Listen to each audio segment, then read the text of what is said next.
கோயம்புத்தூர் மாவட்ட sports karate சங்கம் சார்பாக மாவட்ட அளவிலான கராத்தே சாம்பியன்ஷிப் போட்டி. கோவையில் நடைபெற்ற மாவட்ட அளவிலான சப் ஜூனியர் கராத்தே போட்டியில் 500க்கும் மேற்பட்ட மாணவ மாணவிகள் ஆர்வமுடன் கலந்து கொண்டனர். கோயம்புத்தூர் மாவட்ட ஸ்போர்ட்ஸ் கராத்தே சங்கம் மாவட்ட அளவிலான கராத்தே சாம்பியன்ஷிப் போட்டி சின்னவேடம்பட்டி பகுதியில் உள்ள கேசர் சர்வதேச பள்ளி வளாகத்தில் நடைபெற்றது.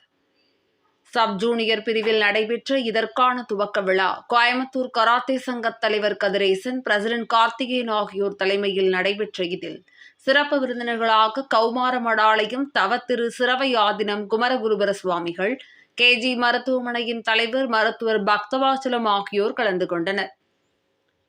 இதில் கௌரவ அழைப்பாளர்களாக கேசர் சர்வதேச பள்ளியின் சீஃப் எக்ஸிகியூட்டிவ் லலிதா பிரகாஷ், தாளாளர் தேவ பிரகாஷ், காவல்துறை துணை கண்காணிப்பாளர் சரவணன், பள்ளியின் முதல்வர் சசிபிரியா ஆகியோர் கலந்து கொண்டனர்.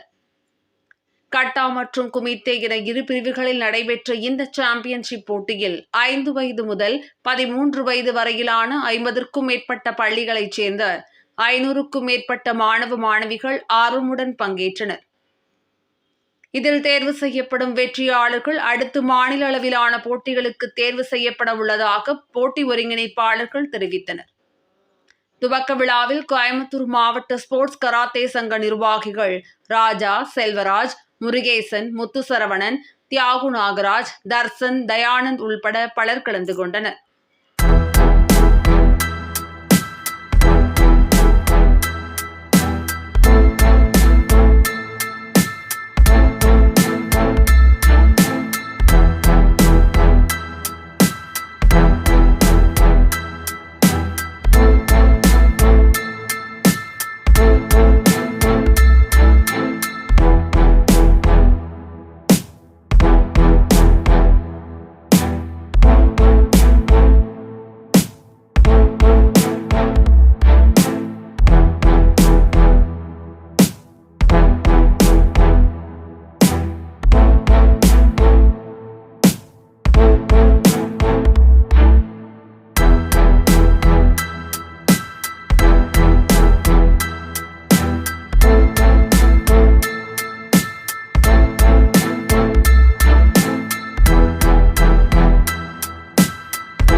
வணக்கம்.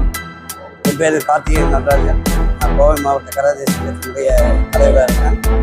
இந்த 13 வயதுக்கு உட்பட்ட மாணவ மாணவியர்களுக்கான கராத்தே போட்டி கேசர் இன்டர்நேஷனல் பள்ளியிலே இன்று மிகவும் சீரோடும் சிறப்போடும் நடந்து கொண்டிருக்கிறது. இந்த போட்டியை துவக்கி வைக்கிறதுக்காக Padmashri doctor G Bhaktavatsalam sir அவர்களும், இந்த பள்ளியினுடைய தாளாளர் திரு தேவபிரகாஷ் சார் அவர்களும், இந்த பள்ளியினுடைய எக்ஸிக்யூட்டிவ் டைரக்டர் திருமதி லலிதா பிரகாஷ் மேடம் அவர்களும் வந்து கலந்து கொண்டாங்க. என்னுடைய சிறப்பு விருந்தினராக கோவை மாவட்டத்தினுடைய டெப்டி சூப்பரண்டென்ட் ஆஃப் போலீஸ் திரு ஆர் சரவணன் அவர்களும் இந்த சிறப்பு விருந்தினராக கலந்து கொண்டு மாணவ மாணவியர் அவர்களுக்கு சிறப்பு வாழ்த்துக்களையும் தெரிவித்துக் கொண்டார்கள். இந்த போட்டியினுடைய வெற்றியாளர்கள் அடுத்த மாதம் நடைபெறும் மாநில போட்டி திருச்சியிலே நடைபெறுகிறது. 16, 17, 18 3 நாட்களில் அதில் வெற்றி பெறுபவர்கள் தேசிய போட்டியில் கலந்து கொள்வார்கள் என்பது மிகவும் மகிழ்ச்சியுடையதாக இருக்கிறது. இந்த மாவட்டத்திலேயே 4 மாணவர்கள் தேசிய பள்ளிகளிடையேயான ஸ்கூல் கேம் ஃபெடரேஷன் நடத்தக்கூடிய போட்டிகளிலே 2 வெள்ளிப் பதக்கங்களும் 2 வெண்கலப் பதக்கங்களையும் பெற்று பெருமை சேர்த்துள்ளார்கள். அதுவும் இந்த பள்ளியில் படிக்கக்கூடிய 2 மாணவிகளும் 2 தங்கப் பதக்கங்களை வென்றுள்ளார்கள் என்பது மிகவும் சிறப்பு வாய்ந்ததாக அமைகின்றது. இந்த போட்டியானது சீரோடும் சிறப்போடும் நடத்துவதற்கு மாவட்ட சங்கத்தில் உள்ள அனைத்து பள்ளியை சார்ந்தவர்களும் எங்களுக்குள்ள இருக்கக்கூடிய அந்த ஸ்டைல் அப்படி சொல்லுவாங்க, அந்த ஸ்டைலில் 4 ஸ்டைலுக்குமே இருக்கக்கூடிய அத்தனை கராட்டே மாஸ்டர்ஸ் இங்கே கலந்துருக்காங்க. இதில் வந்து 429 குழந்தைகள் கலந்துக்கிறாங்க. இது 6 வயசுலேருந்து 13 வயசு வரைக்கும் இருக்கக்கூடிய இந்த கராத்தே போட்டியானது மிகவும் சீரோடும் சிறப்போடும் நடந்து கொண்டிருப்பது மாவட்டத்துக்கே மிக பெருமை வாய்ந்ததாக அமைகின்றது என்பதை இந்த நேரத்தில் சந்தோஷத்தோடு தெரிவித்துக் கொள்கிறேன். நன்றி, வணக்கம். வணக்கங்க. இங்கே கேசஸ் இன்டர்நேஷ்னல் ஸ்கூலில் நம்ம வேர்ல்ட் கராத்தே ஃபெடரேஷன்லேருந்து அவங்க ஒரு காம்படிஷன் நடத்திட்டு இருக்காங்க. இது வந்து நிறையா குழந்தைங்கள் இங்கே பார்ட்டிசிபேட் பண்ணுறாங்க. 300 குழந்தைங்கிட்ட இருக்காங்க இங்கே. இது ரெகுலராக இவங்க இந்த அசோசியேஷன்லேருந்து ரெகுலராக நல்லா பண்ணுறாங்க இந்த காம்படிஷனை. நம்ம ஸ்கூலோட 20 வருஷ தொடர்பு கராத்தே அசோசியேஷனுக்கு. நம்ம ஸ்கூலில் நிறைய ஸ்டூடெண்ட்ஸ் கராத்தே மூலிமா SGFIல குவாலிஃபை ஆயிருக்காங்க. இந்த வருஷம் இனியா மோனிஸ்ரீயும் குவாலிஃபை ஆயிருக்காங்க. ஸோ இது ஒரு பெரிய ஆப்பர்ச்சுனிட்டி. ஏன்னா இப்படி இந்த கராத்தே மூலிமா ஸ்போர்ட்ஸ் மூலிமா ஒரு குழந்தைங்க வேற இந்த மாதிரி குவாலிஃபை ஆகுனா யூனிவர்சிட்டி அட்மிஷனுக்கே அவங்களுக்கு ஹெல்ப்ஃபுல்லாக இருக்குது. அதனால எங்கள் ஸ்கூல் சார்பில், அதாவது கேசஸ் இன்டர்நேஷ்னல் ஸ்கூல் சார்பில், அதுதான் எங்கள் கோர் வேல்யூஸும் கூட. இந்த மாதிரி ஒரு ஸ்போர்ட்டோ ஒரு கல்ச்சுரல் ஈவெண்ட்லேயோ குழந்தைங்க கடைசி வரைக்கும் பண்ணணும். +2 வந்துட்டேன் 10th வந்துட்டேன்னு விட்டுட்டு போயிடக்கூடாது. அதுதான் எங்களோட ரிக்வெஸ்ட் பேரண்ட்ஸ்க்கு. ஏன்னா பண்ணுனா ஃப்யூச்சர் நல்லா இருக்கும். ஒரு இது கூட சார்ந்து அவங்க படிப்பும் வளரும்.